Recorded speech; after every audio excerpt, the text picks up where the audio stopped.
നമസ്കാരം. വാർത്തകളും വിശേഷങ്ങളുമായി സൗത്ത് വിഷൻ ന്യൂസിലേക്ക് സ്വാഗതം. ഞാൻ സിനി ചന്ദ്ര. ഇന്നത്തെ പ്രധാന സംഭവ വികാസങ്ങളിലേക്ക്.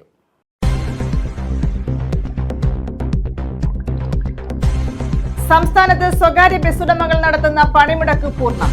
വിദ്യാർത്ഥികളുടെ നിരക്ക് വർധന ഉൾപ്പെടെ ആവശ്യപ്പെട്ടാണ് സൂചനാ പണിമുടക്ക്. സംയുക്ത ട്രേഡ് യൂണിയൻ ആഹ്വാനം ചെയ്ത 24 മണിക്കൂർ ദേശീയ പണിമുടക്ക് രാത്രി 12-ന് ആരംഭിക്കും.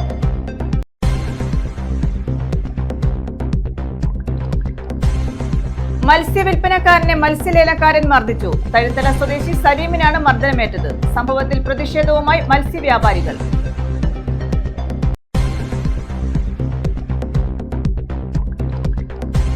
നീണ്ടകര ജംഗ്ഷനിൽ കാൽനട അടിപ്പാത വേണമെന്ന് ആവശ്യം. പ്രതിഷേധം ശക്തമാക്കാൻ നടപ്പാത സംയുക്ത സമരസമിതി. സമരം 30 ദിവസം പിന്നിട്ടു.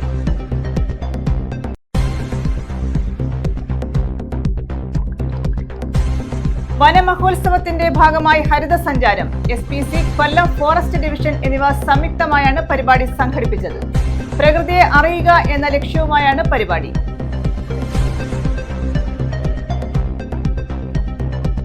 വിശദമായ വാർത്തകളിലേക്ക്. സംസ്ഥാനത്ത് സ്വകാര്യ ബസ് ഉടമകൾ നടത്തുന്ന പണിമുടക്ക് പൂർണ്ണം. ഇതേ തുടർന്ന് സ്വകാര്യ ബസ്സുകളെ ആശ്രയിക്കുന്ന യാത്രക്കാർ ബുദ്ധിമുട്ടിലായി. വിദ്യാർത്ഥികളുടെ നിരക്ക് വർധന ഉൾപ്പെടെ ആവശ്യപ്പെട്ടാണ് സൂചനാ പണിമുടക്ക്. ഇതേസമയം സംയുക്ത ട്രേഡ് യൂണിയൻ ആഹ്വാനം ചെയ്ത 24 മണിക്കൂർ ദേശീയ പണിമുടക്ക് രാത്രി 12-ന് ആരംഭിക്കും. വിദ്യാർത്ഥികളുടെ യാത്രാ നിരക്ക് വർദ്ധിപ്പിക്കുക, അനാവശ്യമായി ബസ്സുകൾക്ക് പെറ്റിയടിക്കുന്ന നടപടി അവസാനിപ്പിക്കുക, ദീർഘദൂര സർവീസുകളുടെ പെർമിറ്റ് പുതുക്കി നൽകുക തുടങ്ങിയ ആവശ്യങ്ങൾ ഉന്നയിച്ചാണ് സ്വകാര്യ ബസ്സുകൾ ഒരു ദിവസത്തെ സൂചനാ പണിമുടക്ക് നടത്തുന്നത്. ബസ് ഉടമകളുടെ ആവശ്യങ്ങൾ അംഗീകരിച്ചില്ലെങ്കിൽ 22 മുതൽ അനിശ്ചിതകാല സമരം നടത്താനാണ് തീരുമാനം. സ്വകാര്യ ബസ് ഉടമ പ്രതിനിധികളുമായി തിങ്കളാഴ്ച മോട്ടോർ വാഹന വകുപ്പ് അധികൃതർ നടത്തിയ ചർച്ചകളിൽ തീരുമാനമാകാത്തതിനെ തുടർന്നാണ് സൂചനാ പണിമുടക്ക് നടത്തിയത്. സംയുക്ത ബസ് ഉടമ സമിതിയുടെ നേതൃത്വത്തിലാണ് പണിമുടക്ക്. പണിമുടക്ക് വിവിധ മേഖലകളിലെ ജനങ്ങളുടെ യാത്രയെ സാരമായി തന്നെ ബാധിച്ചു. സ്വകാര്യ ബസ്സുകളെ പ്രധാനമായും ആശ്രയിക്കുന്ന ഉൾനാടൻ മേഖലയിൽ ഉള്ളവരെയാണ് പ്രധാനമായും സ്വകാര്യ ബസ് പണിമുടക്ക് ബാധിച്ചത്. 15-നകം വീണ്ടും ചർച്ച നടത്താമെന്ന് അധികൃതർ അറിയിച്ചിട്ടുണ്ട്. തീരുമാനമാകുന്നില്ലെങ്കിൽ അനിശ്ചിതകാല പണിമുടക്കിലേക്ക് നീങ്ങാനാണ് ബസ് ഉടമകളുടെ തീരുമാനം. ഇതേസമയം കേന്ദ്ര സർക്കാരിന്റെ തൊഴിലാളി വിരുദ്ധ നയങ്ങൾക്കെതിരെ സംയുക്ത ട്രേഡ് യൂണിയനുകളുടെ നേതൃത്വത്തിൽ ബുധനാഴ്ച ദേശീയ പണിമുടക്ക് നടത്തും. ചൊവ്വാഴ്ച രാത്രി 12 മുതൽ ബുധനാഴ്ച രാത്രി 12 വരെയാണ് പണിമുടക്ക്. ലേബർ കോഡുകൾ പിൻവലിക്കുക, വിലക്കയറ്റം തടയുക, പൊതുമേഖലാ ഓഹരി വിൽപ്പന അവസാനിപ്പിക്കുക തുടങ്ങിയ ആവശ്യങ്ങൾ ഉന്നയിച്ചാണ് സംയുക്ത ട്രേഡ് യൂണിയൻ ദേശീയ പണിമുടക്കിന് ആഹ്വാനം ചെയ്തിട്ടുള്ളത്. പണിമുടക്കിന് പിന്തുണയുമായി സംസ്ഥാന സർക്കാർ ജീവനക്കാരും അധ്യാപകരും വിവിധ ട്രേഡ് യൂണിയനുകളും രംഗത്തെത്തിയിട്ടുണ്ട്. ഇതോടെ കേരളത്തെ ദേശീയ പണിമുടക്ക് സാരമായി തന്നെ ബാധിക്കാനാണ് സാധ്യത. ന്യൂസ് ബ്യൂറോ, കൊല്ലം. നീണ്ടകര ജംഗ്ഷനിൽ കാൽനട അടിപ്പാത വേണമെന്ന ആവശ്യം. പ്രതിഷേധം ശക്തമാക്കാൻ നടപ്പാത സംയുക്ത സമരസമിതി തീരുമാനം. സമരസമിതി നടത്തുന്ന സമരം 30 ദിവസം പിന്നിട്ടു.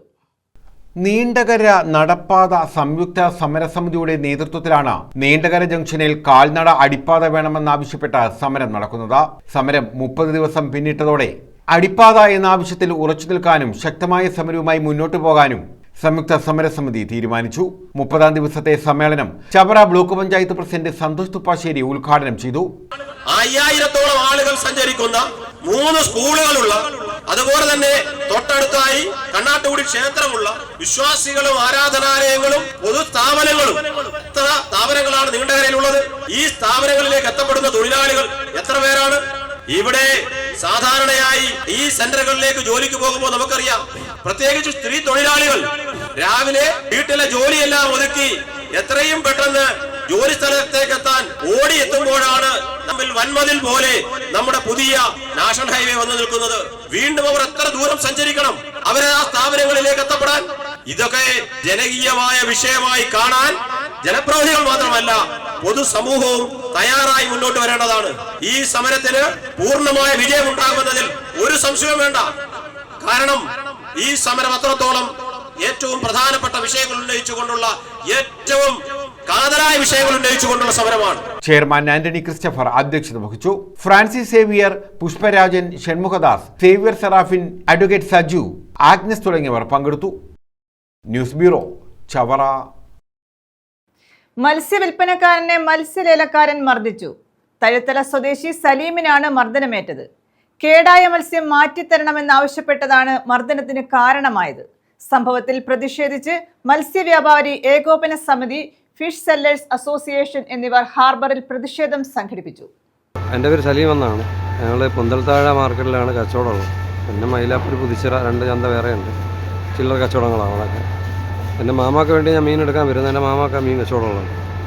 ഞാൻ ആ വണ്ടി ഓടുകയും മീൻ കച്ചവടം മീൻ എടുക്കുകയും ചെയ്യുന്നു. ഇന്നിപ്പോൾ എൻ്റെ കൂടെ മാമ ഉണ്ടായിരുന്നു. മാമ മീൻ എടുക്കാൻ വേണ്ടി നീണ്ടരയിൽ വന്നു. നീണ്ടര വന്ന് സ്റ്റോറുള്ളതിൻ്റെ പൊള്ളൽ, അതായത് കുട്ടിച്ചൂരയില്ലേ, കുട്ടിച്ചൂര, ചെറിയ ചൂര, അതെടുത്ത് 110 രൂപ വില പറഞ്ഞ് എടുത്തതാണ്. എടുത്ത് തൂക്കി കൊട്ടയിലേക്ക് തട്ടിയപ്പം, ശരീരത്തിലേക്ക് നമ്മൾ തട്ടുമല്ലോ, തട്ടിയപ്പോൾ അതിലുണ്ടായിരുന്നത് വെറും മോശം ചൂരയാണ്. അതിനകത്ത് പഴം പോലിരിക്കുന്ന വെറും ഉടഞ്ഞ ചൂരകൾ അടിയിൽ. അത് സ്ഥിരം പരിപാടിയാണ്. അത് നമ്മൾ അങ്ങനെ 2500 രൂപ വില പറഞ്ഞത്. 110 രൂപ വെച്ച് കുറച്ച് ചില്ലറ പൊള്ളലേ ഉള്ളായിരുന്നു. 2500 രൂപയാണ് പറഞ്ഞത്. 2500 രൂപ 100 രൂപ മാമ കുറച്ചിട്ട് ഈ മീൻ മാറ്റി തരണമെന്ന് പറഞ്ഞു. മീൻ മാറ്റി തരണം, അല്ലെങ്കിൽ പൈസ കുറച്ച് തരണമെന്ന് പറഞ്ഞു. അപ്പം കുറച്ച് മീൻ കൂടുതലുണ്ട്, അതിൽ മോശം കൂടുതലായിട്ടുണ്ട്. ഞങ്ങൾ 5-6 മാറ്റിയുള്ളൂ. അപ്പം ലേലക്കാരൻ അത് പറ്റത്തില്ല, എടുത്തുകൊണ്ട് പോകാമെന്ന് പറഞ്ഞ് ചൂടാമെന്ന് പറഞ്ഞു. ദേഷ്യപ്പെട്ട് എന്നിട്ട് അയാളെ മാമയുടെ കയ്യിൽ നിന്ന് പൈസ മൊത്തത്തിൽ പിടിച്ചിട്ട് അയാളെ കണക്കിലുള്ള പൈസ എണ്ണി എടുത്തിട്ട് വേണമെങ്കിൽ എടുത്തുകൊണ്ട് പോകാമെന്ന് പറഞ്ഞു. ഞങ്ങൾ പറഞ്ഞു വേണ്ട, മീൻ വേണ്ട, ഞങ്ങൾക്ക് മീൻ വേണ്ട, നിങ്ങൾ കാശ് തിരിച്ചു തരാൻ പറഞ്ഞു. ഞങ്ങൾക്ക് ഈ മീൻ വേണ്ട. അപ്പോൾ അദ്ദേഹത്തിൻ്റെ തഴുത്തല പേലയത്തുചേരിയിൽ പള്ളിശ്ശേരിൽ പുത്തൻ വീട്ടിൽ 42കാരനായ സലിമിനാണ് മർദ്ദനമേറ്റത്. ചെറുകിട മത്സ്യവില്പനക്കാരനായ സലിം കഴിഞ്ഞ ദിവസം പുലർച്ചെ നീണ്ടകര ഹാർബറിൽ മത്സ്യം വാങ്ങാനായി എത്തി. ഈ സമയം മത്സ്യലേലക്കാരനായ ജോസഫ് എന്നയാൾ മദ്യലഹരിയിൽ അസഭ്യം പറഞ്ഞു ഉപദ്രവിക്കുകയായിരുന്നു. 2500 രൂപയ്ക്ക് ഒരു കുട്ട മത്സ്യം വാങ്ങിയതിൽ കേടായ മത്സ്യം മാറ്റിത്തരണമെന്ന് ആവശ്യപ്പെട്ടതാണ് മർദ്ദനത്തിന് കാരണമെന്ന് സലിം പറഞ്ഞു. ഇന്നത്തെ പോലെ തന്നെ ഇന്നലെ മീനെടുക്കാനായിട്ട് നീണ്ടര ഹാർബറിൽ പോയത്. നീണ്ടര ഹാർബറിൽ പോയി പിന്നെ ലേലത്തിൽ പങ്കെടുത്ത് അപ്പോൾ സ്റ്റോറുള്ളതിൻ്റെ മീൻ കൊണ്ടുവച്ച് വിൽക്കുകയാണ്. അപ്പം ഇന്നലെ ഒരു ലേലക്കാരൻ നിന്ന് ഞാൻ ജോസഫ് എന്നാണ് അറിയപ്പെടുന്നത്. പേര് റെക്കോർഡിക്കലായിട്ടുള്ള പേര് എനിക്കറിയില്ല. അറിയപ്പെടുന്ന പേര് അങ്ങനെയാണ്.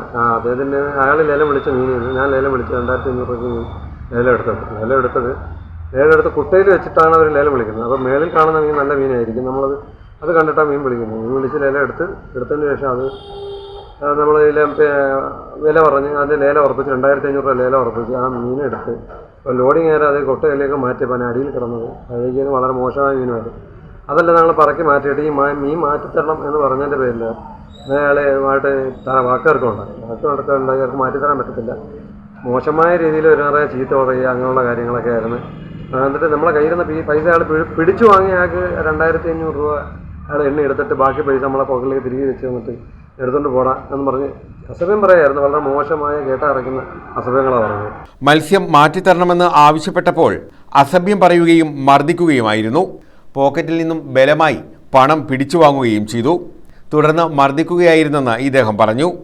ജോസഫ് എന്ന് വിളിക്കുന്ന ഒരു ലേലക്കാരനാണ്. ജോസഫ് എന്നാണ് അറിയപ്പെടുന്നത്, ലേലക്കാരനാണ്. അപ്പോൾ ഞാൻ ചെന്നിട്ട് ഞങ്ങൾക്ക് മീൻ വേണ്ട, നിങ്ങളത് മീൻ തിരിച്ചെടുക്കാൻ പറഞ്ഞു. അപ്പോൾ അയാളെ മോനാന്ന് തോന്നുന്നു. അയാൾ വന്ന് ചൂടായി, നിനക്കൊക്കെ വേണം എടുത്താൽ ഇവിടെ ഇതൊക്കെ പറ്റത്തുള്ളൂ, എടുത്തോണ്ട് പോടാന്ന് പറഞ്ഞു. അങ്ങനെ പറഞ്ഞപ്പോൾ ഞങ്ങൾ പറഞ്ഞു മീൻ വേണ്ട, നീ അതെങ്ങനെ ഇത് പിടിച്ചു പറയുകയാണോ, നീ ഇങ്ങനെയാണോ സംസാരിക്കുന്നത് ചോദിച്ചു കഴിഞ്ഞപ്പം മറ്റേ ആ ലേലം വിളിച്ച ആളെന്ന് എന്നെ ഈ കണ്ണിൻ്റെ ഈ ഭാഗത്ത് ഇടിച്ചു. ഇടി കൊണ്ട് അത് കഴിഞ്ഞ ആളെ നെഞ്ചത്ത് ചവിട്ടി. ഇപ്പം വേദനയുണ്ട്. ഇടി കൊണ്ടപ്പോഴത്തെ കണ്ണൊക്കെ പോഞ്ഞു. കുറച്ച് നേരത്തെ 3-4 സെക്കൻഡ് ഞാൻ നിലത്ത് വീണ് എൻ്റെ ബോധം പറയുന്ന പോലെ തോന്നി. ഒരു തലപ്പെരുപ്പ് മയക്കമായിരുന്നു. എഴുന്നേറ്റ് അയാൾ ഓടിക്കളഞ്ഞു. ഞാൻ എഴുന്നേറ്റ് വന്നപ്പോൾ അയാൾ ഓടിക്കളഞ്ഞു. മത്സ്യത്തൊഴിലാളികളാണ് സലീമിനെ ജില്ലാ ആശുപത്രിയിൽ എത്തിച്ചത്. സംഭവത്തിൽ പ്രതിഷേധിച്ച മത്സ്യവ്യാപാരികളുടെ സംഘടനകൾ പ്രതിഷേധവുമായി രംഗത്തെത്തി. മത്സ്യവ്യാപാരി ഏകോപന സമിതി, ഫിഷ് സെല്ലേഴ്സ് അസോസിയേഷൻ എന്നിവരാണ് പ്രതിഷേധവുമായി രംഗത്തെത്തിയത്.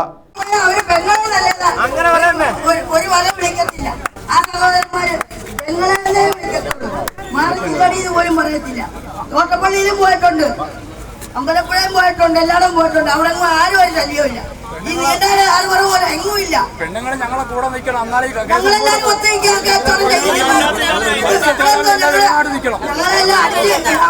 ധാരണ അവർക്കുണ്ട്. ലേലക്കാരുടെ ഗുണ്ടായിസം അവസാനിപ്പിക്കണമെന്നും മത്സ്യവ്യാപാരിയെ മർദ്ദിച്ച ലേലക്കാരനെതിരെ നടപടി സ്വീകരിക്കണമെന്നും ഇവർ ആവശ്യപ്പെട്ടു. വരും ദിവസങ്ങളിൽ നമ്മൾ ഈ പറയുന്ന രീതിയിൽ നമുക്ക് ദോഷം ഉണ്ടാകുന്ന രീതിയിലുള്ള പ്രവർത്തനങ്ങളുമായിട്ടാണ് ഇവിടുത്തെ ഗുണ്ടകൾ പെരുമാറുന്നത് എങ്കിൽ ഇതിലും വലിയ പ്രക്ഷോഭവുമായിട്ട് നമ്മൾ മുന്നോട്ട് പോകും. അതിന് ഈ കേട്ടോണ്ടിരിക്കുന്ന ആൾക്കാർക്ക് യാതൊരു സംശയവുമില്ല. News bureau, Chavara. വനമഹോത്സവത്തിന്റെ ഭാഗമായി ഹരിതസഞ്ചാരം നടത്തി. Chavara Sankaramangalam government higher secondary സ്കൂളിലെ SPC, കൊല്ലം ഫോറസ്റ്റ് ഡിവിഷൻ എന്നിവ സംയുക്തമായാണ് പരിപാടി സംഘടിപ്പിച്ചത്. Chavara Sankaramangalam government higher secondary സ്കൂളിൽ SPC യൂണിറ്റിന്റെയും കൊല്ലം ഫോറസ്റ്റ് ഡിവിഷന്റെയും നേതൃത്വത്തിലാണ് ഹരിതസഞ്ചാരത്തിന് തുടക്കമായത്. മനുഷ്യന്റെ ഓരോ കാൽവയ്പും പ്രകൃതിയിലേക്കുള്ള കരുതലാണെന്ന് ഓർമ്മപ്പെടുത്തിക്കൊണ്ടാണ് പരിപാടി സംഘടിപ്പിച്ചത്. സീനിയർ അസിസ്റ്റന്റ് ആനന്ദ ജോത്സല ഹരിതസഞ്ചാരം ഫ്ളാഗ് ഓഫ് ചെയ്തു.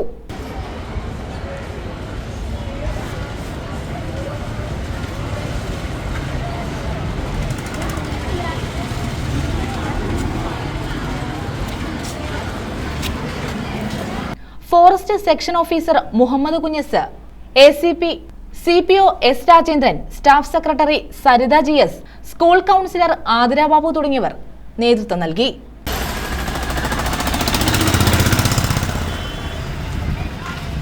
News bureau, Chavara. കരുനാഗപ്പള്ളി താലൂക്ക് തല വായനാ പക്ഷാചരണം സമാപിച്ചു. ചവറ GHSലാണ് പക്ഷാചരണത്തിന്റെ സമാപനം സംഘടിപ്പിച്ചത്. കരുനാഗപ്പള്ളി താലൂക്ക് ലൈബ്രറി കൗൺസിലിന്റെ നേതൃത്വത്തിൽ നടത്തിവന്ന വായനാ പക്ഷാചരണത്തിനാണ് സമാപനമായത്. താലൂക്ക് തല വായനാ പക്ഷാചരണത്തിന്റെ സമാപനം ചവറ GHSൽ നടന്നു. ഡോക്ടർ സുജിത് വിജയൻപിള്ള MLA ഉദ്ഘാടനം നിർവഹിച്ചു. Taluk library council vice president Anil Puthezham അധ്യക്ഷത വഹിച്ചു. ജോയിന്റ് സെക്രട്ടറി PK ഗോപാലകൃഷ്ണൻ സ്വാഗതം പറഞ്ഞു. ജില്ലാ എക്സിക്യൂട്ടീവ് അംഗം ജയപ്രകാശ് മേനോൻ IB ദാസ് അനുസ്മരണം നടത്തി. ജില്ലാ കൗൺസിൽ അംഗങ്ങളായ P ദീപു, വട്ടത്തറ ശ്രീകുമാർ, പ്രഥമാധ്യാപിക അജിതകുമാരി, താലൂക്ക് എക്സിക്യൂട്ടീവ് അംഗം രഘുനാഥ്, അനിൽകുമാർ, KV ദിലീപ് കുമാർ എന്നിവർ പങ്കെടുത്തു. News bureau, Chavara. തേവലക്കരയിൽ പൈപ്പ് പൊട്ടി കുടിവെള്ളം പാഴാകുന്നു. 22-ാം വാർഡ് പാലക്കൽ വടക്ക് കൂഴംകുളം ഒറ്റതെങ്ങ് റോഡിലാണ് പൈപ്പ് പൊട്ടിയത്. പൈപ്പ് പൊട്ടിയിട്ട് 1 മാസത്തോളമായിട്ടും വേണ്ട നടപടി അധികൃതർ സ്വീകരിച്ചിട്ടില്ല. ലക്ഷക്കണക്കിന് ലിറ്റർ വെള്ളമാണ് പാഴാവുന്നത്. ഒന്നാമത്തെ കാര്യം വെച്ചാൽ ഇവിടെ വെച്ച് ഈ വെള്ളം ഇവിടെ നിൽക്കുന്നത് കൊണ്ട് തെക്കോട്ടുള്ള വെള്ളം ആർക്കും കിട്ടുന്നില്ല. എന്താ പറഞ്ഞാലും പിള്ളേർ വെള്ളത്തിൽ പാനൊക്കുന്നില്ല. വെള്ളം കൊണ്ട് ഇങ്ങനെ പിന്നെ 1 മാസം കൊണ്ട് വെള്ളം ഒരു വരത്തൂടെ വെള്ളം ഇപ്പോൾ 2 വരത്തൂടെയും വെള്ളം പോകുന്നുണ്ട്. തേവലക്കര ഗ്രാമപഞ്ചായത്ത് 22-ാം വാർഡിലെ പാലക്കൽ വടക്ക് കൂഴംകുളം ഒറ്റത്തെങ്ങ് റോഡിലാണ് പൈപ്പ് പൊട്ടി കുടിവെള്ളം പാഴാകുന്നത്. ഇവിടെ പൈപ്പ് പൊട്ടിയിട്ട് 1 മാസത്തോളമായി. പൊട്ടി കടന്നിട്ട് ഇപ്പോൾ കുറേ 1 മാസം ആവാൻ പോന്നു. ഇത് ഇതിനുമ്പ് പോലെ പടിഞ്ഞാറേ വശത്തായിരുന്നു.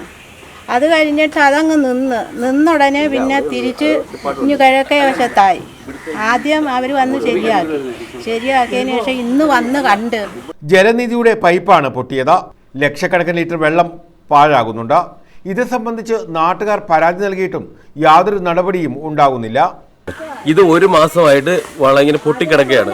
അത് പലരും പരാതി പറഞ്ഞിട്ട് മെമ്പറും കാര്യങ്ങളും എല്ലാം ഡിപ്പാർട്ട്മെന്റുകളെ എല്ലാം അറിയിക്കുന്നെങ്കിലും അവിടെ നിന്ന് യാതൊരുവിധ മറുപടിയുമില്ല. പൈപ്പ് പൊട്ടി കുടിവെള്ളം പാഴാകുന്നതോടൊപ്പം റോഡും തകർച്ചയുടെ വക്കിലാണ്.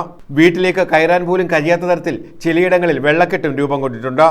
ടൈറ്റാനിയം, ശാസ്താംകോട്ട റോഡ് എന്നിവിടങ്ങളിലേക്കും സ്കൂളുകളിലേക്കും ഉൾപ്പെടെ വിദ്യാർത്ഥികൾ പോകുന്ന റോഡാണിത്. അത് മാത്രമല്ല, കൊച്ചുങ്ങൾ സൈക്കിളിൽ പോകുന്നവരുടെ എണ്ണം വളരെ കൂടുതൽ. കൊച്ചുങ്ങൾ അവരിതിലെ സൈക്കിളിൽ പോവുകയാണെങ്കിൽ ഇവിടെ ഈ കുഴിയിൽ വന്ന് വീണ് മറിഞ്ഞു വീഴുന്നുണ്ട്. പിന്നെ അതുപോലൊപ്പം തന്നെ ഈ റോഡ് ഒന്നാമത് വെള്ളക്കെട്ടാണ്. അതിനോടൊപ്പം ഈ പൈപ്പ് ലൈൻ പൊട്ടി കിടക്കുന്നതുകൊണ്ട് അങ്ങോട്ട് മൊത്തം വെള്ളം കെട്ടായിട്ട് കിടക്കുക. അപ്പോൾ ഈ പിള്ളേർക്ക് പോകുന്നതിനുള്ള ബുദ്ധിമുട്ടെന്ന് വെച്ച് കഴിഞ്ഞാൽ ഷൂ ഒക്കെ ഇട്ടുകൊണ്ട് പോകുന്ന പിള്ളേർക്ക് ഷൂവിനകത്ത് വെള്ളം കയറും. ബന്ധപ്പെട്ട അധികൃതരോട് പരാതി പറഞ്ഞിട്ടും യാതൊരു നടപടിയും ഉണ്ടായിട്ടില്ലെന്ന് നാട്ടുകാർ കുറ്റപ്പെടുത്തുന്നു. News bureau, Chavara. പ്ലാക്കാട് അംബേദ്കർ ഗ്രാമത്തിന്റെ അടിസ്ഥാന സൗകര്യങ്ങൾ മെച്ചപ്പെടുത്തുമെന്ന് മന്ത്രി KN ബാലഗോപാൽ. അംബേദ്കർ ഗ്രാമം സന്ദർശിച്ച മന്ത്രി ഗ്രാമവാസികളുമായി സംവദിച്ചു. നാട്ടുകാരുടെ ആവശ്യങ്ങൾക്ക് പരിഹാരം കാണുമെന്നും മന്ത്രി പറഞ്ഞു. കാരുവേലിൽ പ്ലാക്കാട് അംബേദ്കർ ഗ്രാമത്തിന്റെ അടിസ്ഥാന സൗകര്യങ്ങൾ മെച്ചപ്പെടുത്തുമെന്ന് മന്ത്രി KN ബാലഗോപാൽ പറഞ്ഞു. അംബേദ്കർ ഗ്രാമം സന്ദർശിച്ച ശേഷം ജനങ്ങളുമായി സംവദിക്കവെയാണ് മന്ത്രി ഇക്കാര്യം വ്യക്തമാക്കിയത്. പ്രദേശത്തെ പ്രാഥമികാരോഗ്യ കേന്ദ്രത്തിലെ സായാഹ്ന OP പുനരാരംഭിക്കുക, നിലച്ചുപോയ ബസ് സർവീസ് പുനഃസ്ഥാപിക്കുക, തകർന്ന റോഡുകൾ ഒന്നാക്കുക തുടങ്ങിയ നിരവധി ആവശ്യങ്ങൾ പ്രദേശവാസികൾ മുന്നോട്ട് വെച്ചിട്ടുണ്ട്. ഇവയ്ക്കൊക്കെ പരിഹാരം കാണുമെന്ന് മന്ത്രി അംബേദ്കർ ഗ്രാമ നിവാസികൾക്ക് ഉറപ്പ് നൽകി. ഏറ്റവും അടിയന്തരമായുള്ള കുറേയേറെ ആവശ്യങ്ങൾ സംബന്ധിച്ച് ചർച്ച ചെയ്യുകയും ഇവിടുത്തെ താമസക്കാരായിട്ടുള്ള ഈ പ്രദേശത്തെ ആളുകളുമായിട്ട് സംസാരിക്കുകയും ചെയ്യുന്നതിനായിട്ടാണ് ഞങ്ങളിവിടെ വന്നത്. നേരത്തെ തന്നെ ഉന്നയിച്ചിട്ടുള്ള കുറേ കാര്യങ്ങൾ വന്നിട്ടുണ്ടെങ്കിലും ഇപ്പോൾ ഇവിടുത്തെ ആശുപത്രിയുടെ ചില കാര്യങ്ങളുണ്ട്, റോഡിന്റെ പ്രശ്നങ്ങളുണ്ട്. റോഡുകൾ ഈ കാലവർഷവും മറ്റൊക്കെ തകർന്നു നടക്കുന്ന റോഡുകൾ മെച്ചപ്പെടുത്തുന്നുണ്ട്. അപ്പോൾ ഈ ജലജീവനുമൊക്കെ വന്നതുകൊണ്ടുമൊക്കെ കുഴിയൊക്കെ എടുത്തിട്ട് റോഡുകൾ കുറച്ച് മോശമായിട്ടുണ്ട്. ബസിന്റെ സൗകര്യത്തിന്റെ ഒരു കാര്യം പ്രധാനമാണ്. പിന്നെ ഇവിടുത്തെ ധാരാളം കുട്ടികളും ചെറുപ്പക്കാരും എല്ലാം ഉള്ളതാണ്, സ്പോർട്സുകാർ ധാരാളമുള്ള സ്ഥലമാണ്. അപ്പോൾ ഇവിടുത്തെ ഗ്രൗണ്ടിന്റെ സ്ഥലപരിമിതിയുടെ ഒരു പ്രശ്നമുണ്ട്. സ്ഥലം കണ്ടെത്തണം, അത് വാങ്ങിക്കാൻ പറ്റുമോ എങ്ങനെയാണെന്നുള്ളതാണ്. ഇപ്പോൾ ഇവിടെ വലിയ ഹാള് പണിയുന്നുണ്ട് ജില്ലാ പഞ്ചായത്തിന്റെ. ആശുപത്രിയുടെ കാര്യത്തിൽ അത് ഇവിടെ ഈവനിങ് OP ഉണ്ടായിരുന്നു, അത് പഞ്ചായത്ത് അത് തീരുമാനിച്ച് ഇവിടെ നിന്ന് കൊണ്ടുപോയി.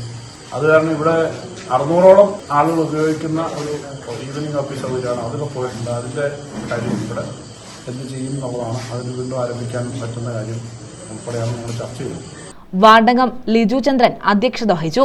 ഏറ്റവും കുറച്ച് കാരിവേരി വാർഡിനെ സംബന്ധിച്ചോളം നമുക്കറിയാം, അവർ 15-20 ലക്ഷം രൂപ വികസന ഫണ്ട് എടുക്കുമ്പോൾ നമുക്ക് 4-5 ലക്ഷം രൂപയാണ് കഴിഞ്ഞ 5 ടീമുകളായിട്ട് തന്നുകൊണ്ടിരിക്കുന്നത്.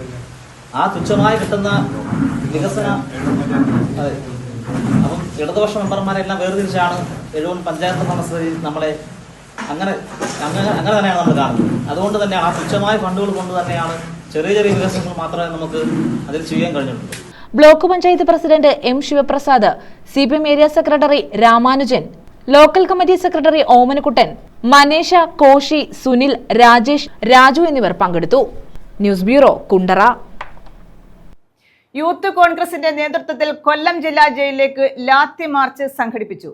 മന്ത്രി വീണ ജോർജ് രാജിവെക്കണമെന്നാവശ്യപ്പെട്ട് സംസ്ഥാന വ്യാപകമായി യൂത്ത് കോൺഗ്രസ് നടത്തുന്ന സമരങ്ങൾക്കെതിരെ കള്ളക്കേസെടുക്കുന്നെന്ന് ആരോപിച്ചാണ് ജില്ലാ ജയിലിലേക്ക് മാർച്ച് നടത്തിയത്.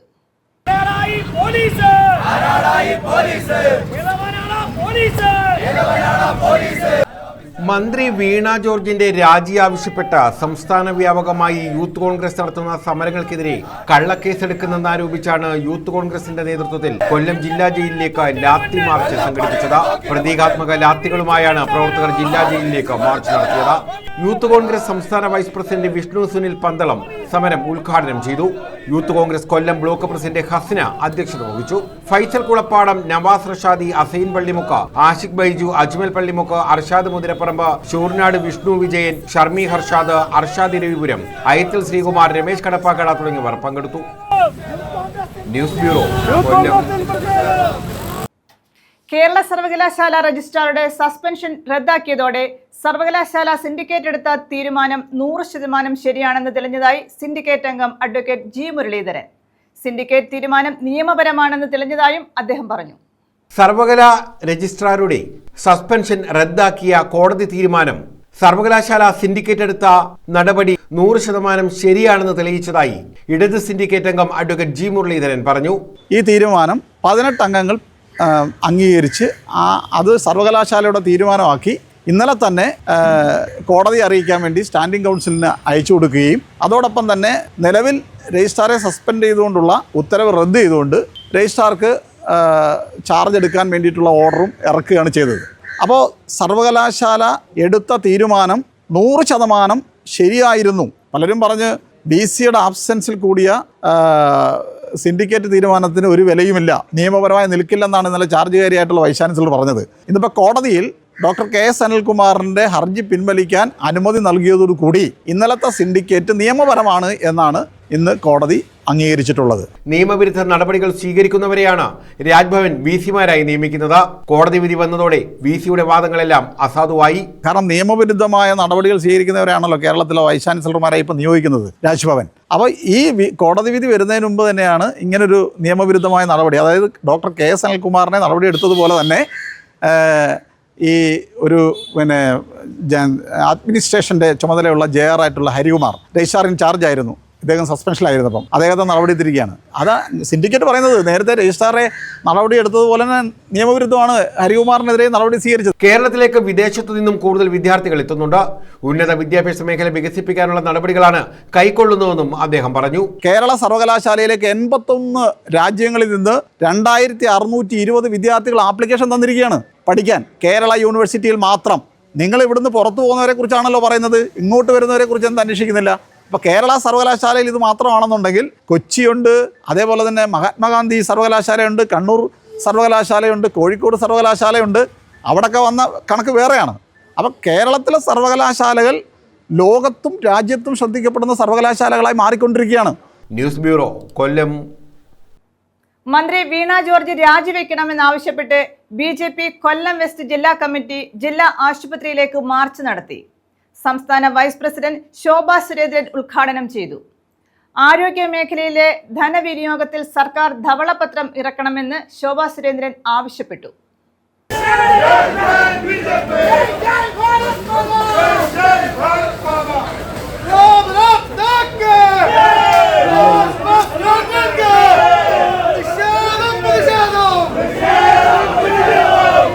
ആരോഗ്യമേഖലയിലെ ധനവിനിയോഗവുമായി ബന്ധപ്പെട്ട സർക്കാർ ധവളപത്രം ഇറക്കണമെന്ന് BJP സംസ്ഥാന വൈസ് പ്രസിഡന്റ് ശോഭ സുരേന്ദ്രൻ ആവശ്യപ്പെട്ടു. ഈ മഹാൻ മുഖ്യമന്ത്രിയുടെ കസേരയിൽ കയറുന്നതിന് മുൻപും ഈ മഹാനായിട്ടുള്ള പിണറായി വിജയൻ മുഖ്യമന്ത്രി കസേരയിൽ ഇരിക്കുമ്പോഴും അച്യുതാനന്ദൻ ആരോഗ്യമുള്ള സമയത്ത് ഞങ്ങളൊക്കെ പുറത്ത് സമരം ചെയ്യുമ്പോ ആ പാർട്ടി ചർച്ച ചെയ്യാനും പ്രതിഷേധിക്കാനും ഇത് പാവപ്പെട്ടവന്റെ കൂടി കേരളമാണ് എന്ന് പിണറായി വിജയൻ മനസ്സിലാക്കണമെന്ന് പറയാനും ഒരു അച്യുതാനന്ദൻ ഉണ്ടായിരുന്നു. അച്യുതാനന്ദൻ എന്ന് താഴെ വീണു പോയോ അന്ന് തുടങ്ങി തമ്പുരാന്റെ ജന്മി കുടിയാൻ വ്യവസ്ഥിതിയാണ് ഇന്ന് മാർക്സിസ്റ്റ് പാർട്ടിക്കകത്ത് നിലനിൽക്കുന്നത്. മന്ത്രി വീണ ജോർജ് രാജിവെക്കണമെന്നാവശ്യപ്പെട്ട BJP കൊല്ലം വെസ്റ്റ് ജില്ലാ കമ്മിറ്റി ജില്ലാ ആശുപത്രിയിലേക്ക് നടത്തിയ മാർച്ച് ഉദ്ഘാടനം ചെയ്യുകയായിരുന്നു അവർ. ഇങ്ങനെ ഒരു ഗതികെട്ട ഭരണം, പാവപ്പെട്ടവന് വിലയില്ലാത്ത ഇത്രയും അപകടകരമായ സാഹചര്യത്തിലൂടെ കേരളം മുന്നോട്ട് പോകുമ്പോൾ, സാമ്പത്തിക മേഖല പരിതാപകരമായി കൂപ്പുകുത്തുമ്പോൾ, എന്റെയും നിങ്ങളുടെയും ഒക്കെ കുടുംബത്തിലെ ഒരമ്മയ്ക്ക് തുല്യമായിട്ടുള്ള ബിന്ദു ഈ മന്ത്രിമാരുടെ അവരുടെ കഴിവുകേട് ഒന്നുകൊണ്ട് മാത്രം അവർക്ക് ജീവൻ നഷ്ടപ്പെട്ടപ്പോ ഈ സാഹചര്യത്തിലും 10 ദിവസം മുഖ്യമന്ത്രിയുടെ ചുമതല ഒരാളെ ഏൽപ്പിക്കാൻ മഹാനായിട്ടുള്ള മുഖ്യമന്ത്രി പിണറായി വിജയന് ധൈര്യമില്ല എന്നുള്ളതാണ്. 10 ദിവസം ഏതെങ്കിലും ഒരു സംസ്ഥാനത്ത് ഇങ്ങനെയുണ്ടോ?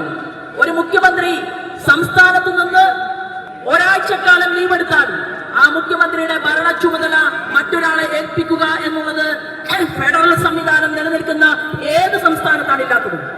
ചികിത്സയ്ക്കായി എത്തുന്ന സാധാരണക്കാർ മുഖ്യമന്ത്രി അമേരിക്കയിലേക്ക് ചികിത്സയ്ക്ക് പോയത് കണ്ട് അമ്പരപ്പിലാണ്. സർക്കാർ ആശുപത്രിയിലെ മേനി പറഞ്ഞ് പ്രസംഗിക്കുന്ന മന്ത്രിമാർ പ്രസംഗവേദി വിട്ട് ഉടൻ ചികിത്സ തേടുന്നത് സ്വകാര്യ ആശുപത്രികളിലാണ്. മുഖ്യമന്ത്രിയുടെ യാത്ര കുടുംബരക്ഷയ്ക്കായി മാത്രമാണ്. പാരസെറ്റമോൾ ഉണ്ടാക്കുന്ന ഒരു സ്ഥാപനം പോലും ഉണ്ടാക്കാൻ കേരളത്തിൽ സാധിക്കാത്ത സർക്കാരാണിതെന്നും അവർ കുറ്റപ്പെടുത്തി. ജില്ലാ പ്രസിഡന്റ് S പ്രശാന്ത് അധ്യക്ഷത വഹിച്ചു. MS ശ്യാംകുമാർ, VS ജിതിൻ ദേവ്, പ്രകാശ് പാപ്പാടി, ഇടവട്ടം വിനോദ, AG ശ്രീകുമാർ, വെള്ളിമൺ ദിലീപ്, ശൈലേന്ദ്രബാബു, ശശികല റാവു, വെറ്റമുക്ക് സോമൻ, ബൈജു കൂനമ്പായിക്കുളം, വിജയലക്ഷ്മി, ശാലിനി രാജീവ് തുടങ്ങിയവർ പങ്കെടുത്തു. ന്യൂസ് ബ്യൂറോ, കൊല്ലം. പ്രധാന വാർത്തകൾ വീണ്ടും.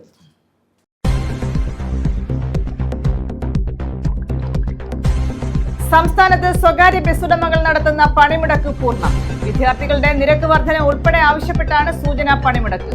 സംയുക്ത ട്രേഡ് യൂണിയൻ ആഹ്വാനം ചെയ്ത 24 മണിക്കൂർ ദേശീയ പണിമുടക്ക് രാത്രി 12-ന് ആരംഭിക്കും.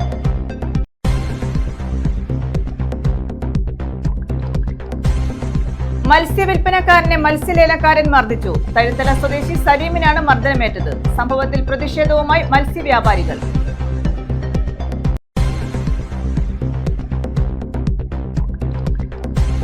നീണ്ടകര ജംഗ്ഷനിൽ കാൽനട അടിപ്പാത വേണമെന്ന് ആവശ്യം. പ്രതിഷേധം ശക്തമാക്കാൻ നടപ്പാത സംയുക്ത സമരസമിതി. സമരം 30 ദിവസം പിന്നിട്ടു.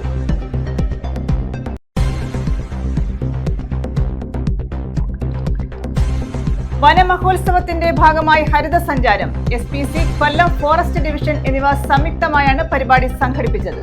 പ്രകൃതിയെ അറിയുക എന്ന ലക്ഷ്യവുമായാണ് പരിപാടി.